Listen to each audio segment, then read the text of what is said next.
Moi! Tässä on mun kehityshankkeen esittely. Eli mä tein selkokielisen työohjeen laboratoriolaitteelle.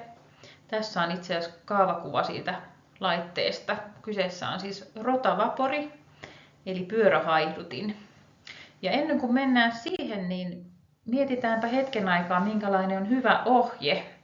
Eli nyt jos olet yksin, on vaikeampi vetää porinatuokiota, mutta voit vaikka mietiskellä hetken aikaa, että milloin olet saanut käyttää hyvää ohjetta ja minkä takia se ohje oli sun mielestä hyvä. Voit vaikka katkaista hetkeksi tämän videon ja hetken aikaa miettiä, että oliko se joku uuden laitteen käyttöönoton yhteydessä käytetty ohje vai oliko se vaikka esihenkilöltä saatu ohje. Minkälainen on hyvä ohje?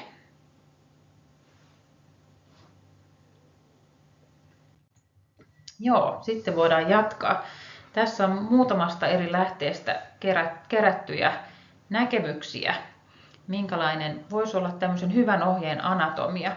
Ehkä se tärkein on se, että se ohje vastaa sitä tarvetta. Esimerkiksi että se on helposti saatavilla, se ei ole missään usean klikkauksen päässä tai jossain palvelimella, mistä sitä ei saa silloin, kun sitä tarvii, vaan että se olisi ihan vaikka, jos on kyse laitteen ohjeesta, niin tulostettuna siinä laitteen vierellä, taikka sitten vaikka sähköisessä semmoisessa muodossa, että siihen pääsee helposti käsiksi, kun sitä tarvitsee. Ja sitten tietenkin, että se on testattu todellisilla käyttäjillä, ja se on semmoinen ajanmukainen, helposti päivitettävä, kun siinä huomataan päivityksen tarvetta.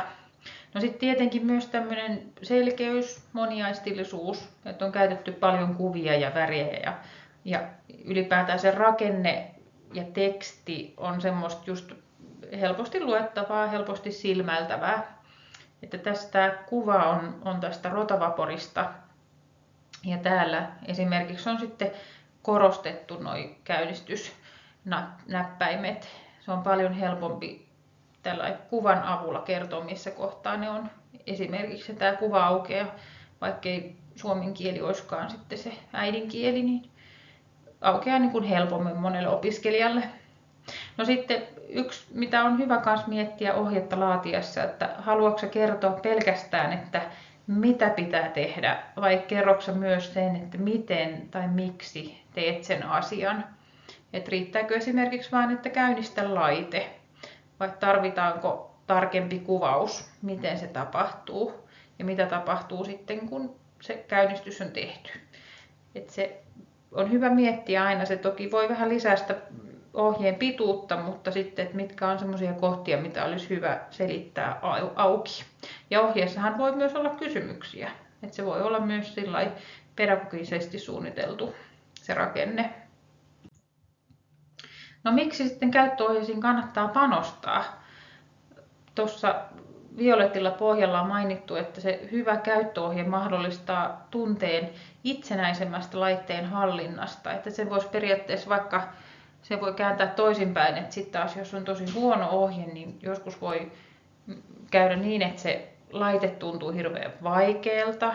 Tuntuu, että se laite ei koskaan oikein toimi tai siinä on jatkuvia jotain pieniä epämääräisiä ongelmia tai pahimmassa tapauksessa jopa opiskelija voi ajatella, että hän itse on huono laborantti tai huono tekijä, että hän ei osaa tehdä sitä asiaa, vaikka todellisuudessa hyvällä ohjeella olisi monet asiat voitu ratkaista. No sitten se tietenkin myös tuo lisäarvoa työskentelyyn tai voi tuoda lisäarvoa työskentelyyn, että esimerkiksi siinä perehdytyksessä se on iso apu, mutta sitten se voi myös jakaa vaikka etukäteen tutustuttavaksi esimerkiksi S2-opiskelijoille. Ja sitä ohjausresurssia voi käyttää järkevämmin ja ylipäätään sitten tämmöistä niin kuin piilotettua tietoa voidaan tuoda sille ohjeella kaikkien tietoon.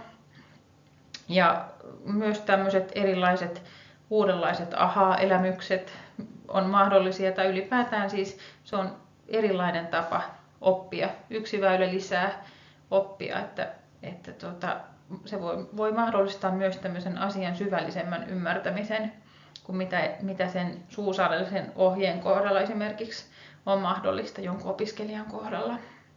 Ja sitten oikeastaan niin, parhaimmillaan se hyvä ohje voi olla ihan semmoinen niin kuin voimaannuttava, että sille opiskelijalle tulee semmoinen olo, että minä osaan tämän asian ja minä hallitsen tämän laitteen. No sitten jos mietitään sitä työohjeen laatimista nimenomaan Labran laitteille, niin semmoisia spesiaalihaasteita tuolla Labra-puolella on tämä laitteiden nimet, jotka on monesti aika haastavia. Tämä Rotavapori nyt on vielä, no joo, se riippuu tietenkin, osalle sekin voi olla aika haastava nimenä, mutta meillä on esimerkiksi kaasukromatografe, en osaa edes lausua näköjään sitä, samoin kuin nestekromatografeja ja muita, niin ne on monesti sitten semmoisia, mille keksitään lempinimejä tai synonyymejä. Ja samoin kuin tämä laitteiden toimintaperiaatteet voi olla myös hyvin haastavia. Tämä Rotavapor, millä mä nyt tein työohjeen, niin siitä käytetään siis nimeä rotis yleensä. Ja sitten on myös tämä pyörähaihdutin. Mutta ylipäätään uuden laitteen käyttöönotto ja ohjeiden lukeminen voi olla tosi haastavaa myös ihan näistäkin syistä. Mutta kuitenkin se ohjeiden lukutaito on erittäin tärkeä taito Labra-puolella. Se on niin kuin ohjeiden lukutaitoa pitää harjoitella tai on hyvä harjoitella, koska niitä on kuitenkin sitten taas työelämässä paljon.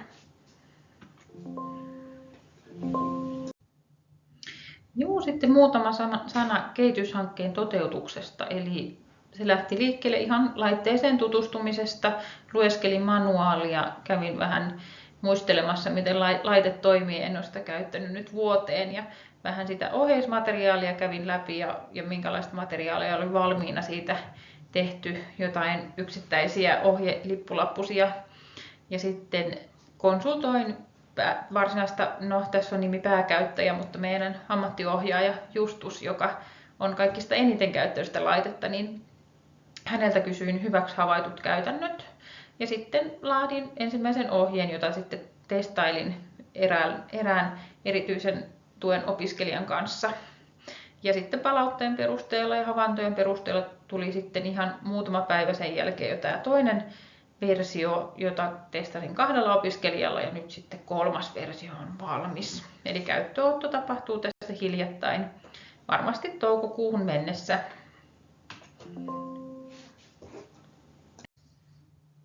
Ja tästä ohjeesta tuli rakenteeltaan tällainen, että siinä aluksi on 2 sivua teoriaa tiivistetysti, mutta selkosuomella. Ja siinä kerrotaan sitä laitteen toimintaperiaatetta, käyttökohteita ja sitten on QR-koodilla mahdollisuus päästä katsomaan esittelyvideota. Tosin esittelyvideo on englanninkielinen, että se on se ihan laitevalmistajan tekemä video. Tässä on kuvakaappaus siitä ensimmäisestä sivusta, eli siinä on tollainen taulukko, jossa on selkeästi kohta kohdalta kerrottu, mitä se laite tekee, kun se haihduttaa nestettä. Ja sitten loput ohjeen sivut kertoo sitten ihan sitä käyttöä, eli mä pyrin mahdollisimman selkosuomella kertomaan kohta kohdalta, mitä käyttäjän tulee tehdä. Ja ajatus oli se, että ensimmäisellä kerralla siinä on opettaja mukana, ja sitten toisella kerralla opiskelija pystyisi käyttämään laitetta jo mahdollisesti itsenäisesti. Toki riippuu myös hieman opiskelijasta, mutta se on se tavallaan lähtöajatus. Ja sitten ne työvaiheet on otsikoitu niin, että ensimmäisellä kerralla on hyvä lukea koko ohje, mutta toisella kerralla voikin sitten edetä ikään kuin otsikkotasolla liikkuen. Ja sitten kun lopussa on semmoisia toistuvia työvaiheita, niin en ole niitä enää sitten auki kirjoittanut. Että ajatus on, että opiskelija on jo jotain oppinut tai sitten hän voi palata siellä ohjeessa aina taaksepäin. Ja pyrin mahdollisimman runsaaseen kuvitukseen ja selkeään rakenteeseen. Et loppupuolella pikkusen alkoi aika loppua jo kesken, että siellä se sanotaan, että mun mielestä se ohjeen alku on parempi kuin loppu, mutta tässä vielä tämä on prosessi, joka jatkuu. Niin, tuossa on muuten mainita vielä, että oli lupa käyttää tästä englanninkielisestä manuaalista näitä kuvia, joka helpotti hirvittävän paljon tätä hommaa. Mutta niitä kuitenkin jouduin jonkun verran yksinkertaistaa ja rajaa. Tässä on esimerkki havaintokuvan muokkaamisesta. Eli tässä oli se alkuperäinen kuva. No, tämä on tämmöinen, minkä moni ihminen myös kokee varmasti havainnolliseksi, että siinä on hyvin yksiselitteisesti kerrottu, mistä osasta on kyse, mutta sitten tämmöistä erityisen tuen opiskelijaa ajatellen, niin on laittanut sille sivulle, missä jotain osaa tarvitaan, niin sitten tämmöisen erillisen kuvan, missä on numeroitu se kohta. Itse asiassa tässä on ehkä vielä vähän havainnollisemmin, että tässä on sanallisena ohjeena otsikkoon, että täytä vesihaude. Eli jos olet käyttänyt aiemmin jo tätä ohjetta, niin muistat, miten se vesihaude täytetään. Mutta jos on ensimmäistä kertaa ohjeen luona, niin sitten tässä on tämmöinen tarkempi ohje, että täytä Rotavaporin vesihaude. Siinä on tämä numero, jolla voi yhdistää, mikä kohta laitteesta on kyseessä. Ja sitten tässä on vielä, että vesihauden lämpimällä vedellä sopivan vedenpinnan korkeus on noin 3 senttimetriä lämpöhauteen yläreunasta. Käytä veden siirtoon esimerkiksi muovikannua tai vesiletkua. Tämäkin on just, että tykkääkö, että on näin paljon tekstiä vai ei. Mutta kuten sanottua, niin jos olet näppärä, nopea opiskelija, niin riittää, että luet vaan tuon otsikon. Ja sitten taas, jos tarvitset lisäohjeistusta, niin se on sitten siinä selkeästi sit kirjoitettuna ylös tarkemmin. No sitten tästä ensitestauksesta erityisen tuen opiskelijan kanssa, niin sain erittäin kriittistä palautetta. Eli opiskelija kyllä oli sitä mieltä, että ohje ei kerro tarpeeksi ja löysi aika paljonkin siitä, melkein joka lauseesta löytyy jotain sitten sellaista vähän kritisoitavaa. Ja jos joku asia ei toiminut, niin sitten se oli ohjeen syytä. Ja näinhän se onkin. Ja oikeastaan sitten semmoinen iso ongelma oli myös, että tämä opiskelija ei malttanut lukea ohjeen joka kohtaa. Eli se ensimmäinen käyttökerta oikeastaan meni siinä ohjeen lukemisen harjoittelussa. Ja vaikka se ohje oli palastettu aika pieniin osiin, niin silti kävi ilmi, että niitä työtehtäviä pitää edelleen siellä palastella ja eritellä ja laittaa selkeämmin. Että jos oli samassa lauseessa 2 käskyä, niin se toinen jäi helposti sitten kuitenkin tekemättä.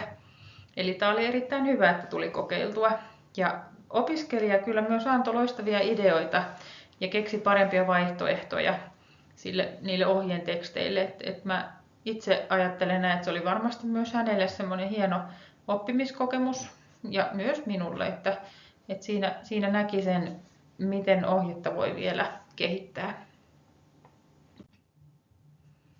No mitä muita havaintoja mä tein tässä tätä kehitystyötä tehdessä, niin huomasin kyllä tosi selkeästi, harvoin pystyy yhteen asiaan näin paljon kerralla panostaa, kun nyt mulla oli aikaa, niin tämä ohjeen laatiminen oli kyllä aikamoinen tämmöinen niin kuin prosessi mulle itsellenikin, että tuli lukematon määrä aha-elämyksiä ja manuaaleja plärätessä syntyi uusia ideoita, miten sitä laitetta voisi käyttää tai miten, niin kuin, mitä voisi vielä kokeilla. Samoin kuin esimerkiksi tämä termien yhtenäistäminen ja uusien termien oppiminen, niin oli myös, siis sanotaan, että mä opin tosi paljon siitä laitteesta tämän ohjeen kirjoittamisen yhteydessä.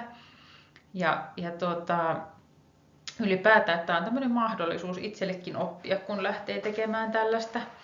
No sitten tuo päivitettävyys on semmoinen, mitä mä tässä just mietin lähinnä tätä jatkoa ajatellen, että kun tässä kuitenkin varmasti ohje tarkentuu, tulee esiin puutteita ja niin edelleen, että mikä olisi sitten semmoinen lopullinen muoto.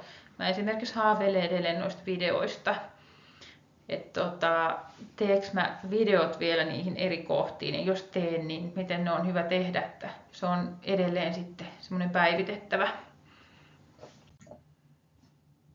No sitten nyt mulla aika alkaa loppua, mutta jos supernopeasti vielä tässä on näitä muutamia haasteita tai kehityskohtia, mitä vielä jäi miettimään, niin tämä ylipäätään iso haaste oli tämä yksinkertaistaminen. Ja sitten nyt kun sitä yksinkertaistamista on sitten tehnyt hyvin pitkälle, niin tavallaan tuliko siitä nyt sitten jo liian vähän semmoinen, voisi sanoa joistain kohdista vähän ärsyttäväkin, kun se on nyt sitten tavallaan liian yksinkertaistettu. Että olisiko parempi, että olisi 2 erillistä ohjetta, jotka olisi eri vaikeustasolla. Mutta tätä mä vielä nyt vähän mietiskelen. Samoin kuin mietin sitä, että olisiko valokuvat selkeämpiä kuin tuommoiset kaavakuvat jossain yhteydessä. Ja myös se pituus on semmoinen, mitä olen vähän miettinyt. Ja sitten yksi on myös tietenkin tämä aikaresurssi. Nythän tähän oli tosi paljon mahdollisuus laittaa paukkuja, mutta että miten sitten se jatkossa se päivittäminen ja olisiko siihen mahdollisuus käyttää myös opiskelijatyövoimaa, mutta sitten taas on tämä ohjeen laadun vaihtelevuus, mutta että kyllä niin, on erittäin motivoitunut kyllä jatkamaan tätä prosessia vielä eteenpäin. Joo, siinäpä se olikin. Kiitos mielenkiinnostanne ja tässä on vielä lähteet.